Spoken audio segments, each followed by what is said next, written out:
Hello everyone and welcome back to my YouTube channel with another useful and informative video which is about how to fix couldn't refresh feed in Instagram. So guys, if you're facing this problem on your Instagram, here I will show you some possible solutions to fix this problem for you.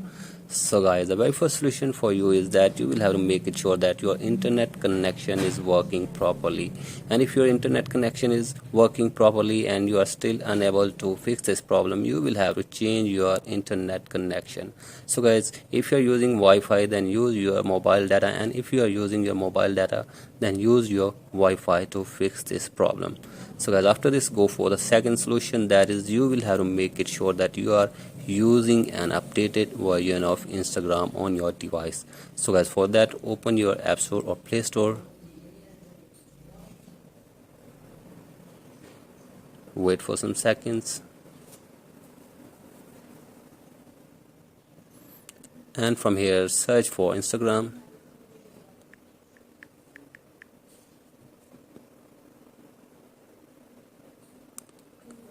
And from here you will have to make it sure that your Instagram is updated. If there is any update available, you will have to update your Instagram to fix this error. So guys, after this, go for the third solution.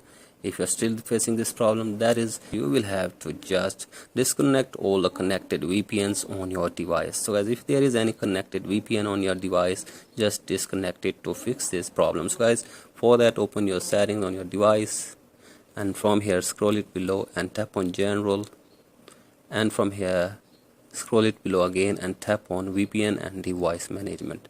So guys, check here if there is any connected VPN. Here you will have to just disconnect it to fix this error for you. So guys, after this, go for the final solution, that is you will have to reset network settings on your device. So guys, for that you will have to just open your settings again, and from here you will have to tap on General, and from here scroll it below and tap on Transfer or Reset iPhone, and again tap on Reset, and from here tap on Reset Network Settings. So guys, give here your password and reset your network settings on your device. So guys, hopefully after all these solutions your problem will be fixed. So guys, that's it for today's video. If you find this video helpful, please like and subscribe to my YouTube channel as well. Thank you.